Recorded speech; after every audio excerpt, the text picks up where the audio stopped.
Hey, in this video we will have a closer look at the Cheiran Hordes, the faction that can reproduce some of their units when destroyed with weaker ones. So let's get started.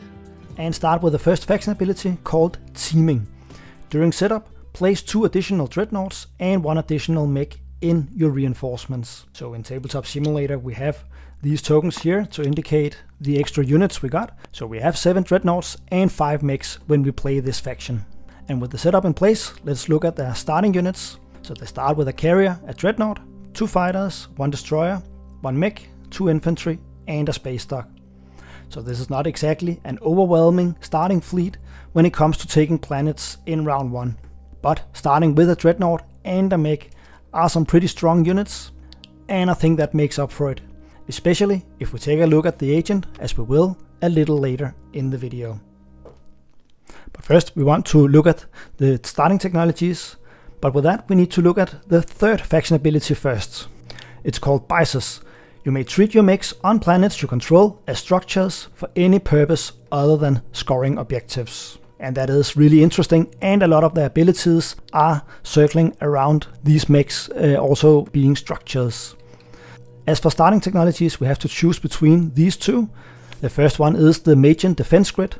At the start of a ground combat on a planet that contains one or more of your structures, you may produce 1 hit and assign it to one of your opponent's ground forces. And this is usually a very weak technology that I think is very rarely researched. But all of a sudden, when the mechs are also structures, then it becomes more relevant. And if we don't want this, then we can choose self-assembly routines instead. After 1 or more of your units use production, you may exhaust this card to place 1 mech from your reinforcements on a planet you control in that system. And after 1 of your mechs is destroyed, gain 1 trade good. And I think that is a really interesting choice.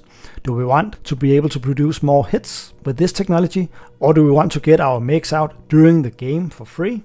I think I would let my slice help me decide which technology to start with. If I think I am rich enough to be able to both produce and pay for the mechs myself, then I would probably go for Magian Defense Grid.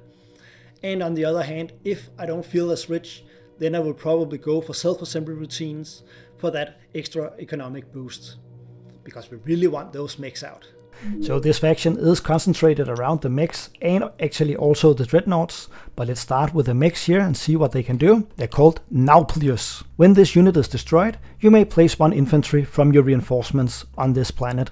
And I think this is a really interesting ability to have, so our opponents will always need to be prepared for extra ground combat whenever they try to take one of our planets with a mech on it. Getting an extra unit out is of course always helpful. Of course it would be even more helpful to be able to start with that unit. But I still think that our opponent will think twice when they know an extra unit will participate in the combat after the mech is destroyed. If you don't already own the game, then you can buy it through one of the affiliate links in the video description below.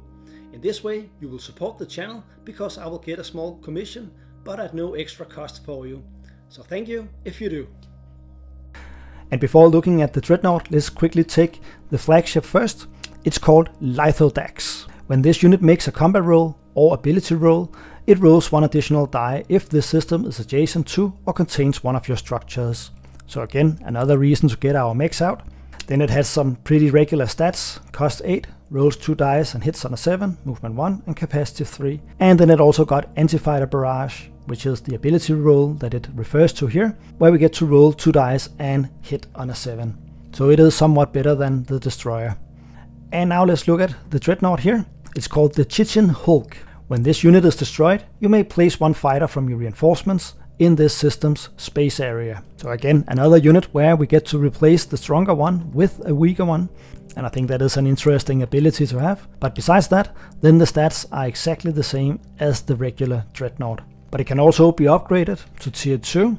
And then it says this unit cannot be destroyed by direct hit action cards. Again, just like the ordinary Dreadnought. And then the ability is changed a little bit.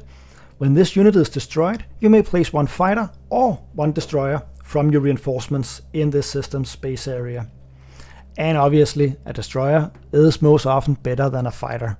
But I think there is one big issue, and that is to get this unit upgrade, then we will need to have 2 blue technologies and 1 yellow. And since we start with 1 red technology, then it is pretty far away.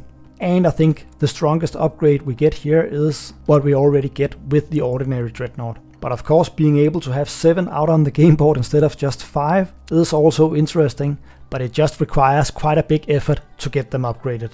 And now let's look at the agent here, Operator Calob. At the end of a player's turn, exhaust this card to allow that player to remove one of their command tokens from the game board and place that token in an adjacent system that contains one or more of their structures and none of their command tokens. So all of a sudden the Cheiran Hordes here got a similar ability to the Mahakt Gene Sorcerers. And again, this is another reason to get our mechs out, so that we get more flexibility when we want to use this pretty powerful agent.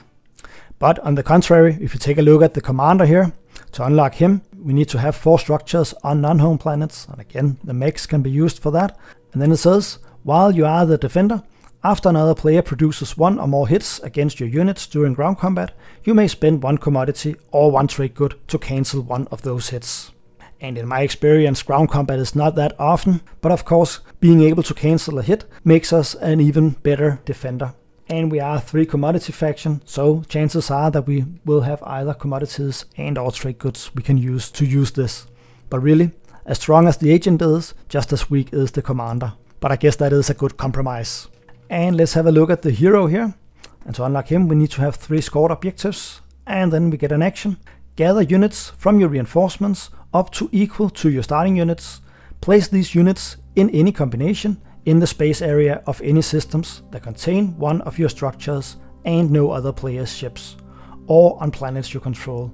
Then purge this card. So we basically get to place a new starting fleet out on the galaxy, and I think that is very interesting. But the most interesting part is that we also get to place a space dock on a planet. So I want to play the hero as early as possible so that we can get a forward dock out there, and possibly also get a, can you call it a starting fleet to protect that dock immediately. So I don't think this is a game-winning one, but it definitely helps us improve our early to the mid-game. And now let's have a look at our other faction technology. It's called the Brute Pod. After another player activates a system that contains one of your structures, you may exhaust this card to produce 1 ship in the active system. For each of your structures in the active system, you may remove that unit from the game board to reduce the cost of the produced ship by 3. And it requires 2 red technologies. So again, this is another defensive ability that we get. I just don't like that we are dependent on another player to activate us before we can actually use this. And that is a reason why I actually doubt that I would research this technology. But of course it is always powerful to be able to produce a ship on the front line, and it can help us protect our system. And then we have the second part of this technology where we can sacrifice a mech and then reduce the cost of the produced ship. And that is just as bad as the first part is good, because then we're losing a unit on the front line. But I can see a situation where an opponent is approaching us with a carrier full of infantry and mechs, and then we rather have a strong Dreadnought, for instance, to help shoot down that carrier, instead of them winning the space combat and then proceeding to ground combat on the planet. So I think this technology is very situational, and I'm not sure I would research it. Let's move on to the promissory note that is very interesting. It's called the Carcinization. When one of your non-fighter ships is destroyed during combat in a system, you may place 2 fighters from your reinforcements in the space area of that system. At the end of that combat, return this card to the Cheiran player. And this is definitely something I want to try and sell at the start of every single space combat. And if we have any of the fighter strong factions in the game, then this will definitely be an easy sell. Getting 2 extra fighters out is of course always helpful, but imagine playing a strong fighter faction just like Nalu. I mean, getting 2 crystal fighters out is pretty powerful. So I think I would do pretty much anything within reason to get this promissory note. And lastly, we have the second faction ability. It's called Molds. After you win a space combat as the defender, you may produce 1 ship in the active system, reducing the cost by 1 for each of your non-fighter ships destroyed during that combat. So again, we have another defensive ability here. And again, it is of course very beneficial to produce a ship in the active system to help us protect us against any further attacks. Remember, you can support the channel by joining my Patreon. There's a link in the video description below. Feel free to share your thoughts, tips and tricks for playing this faction in the comments below.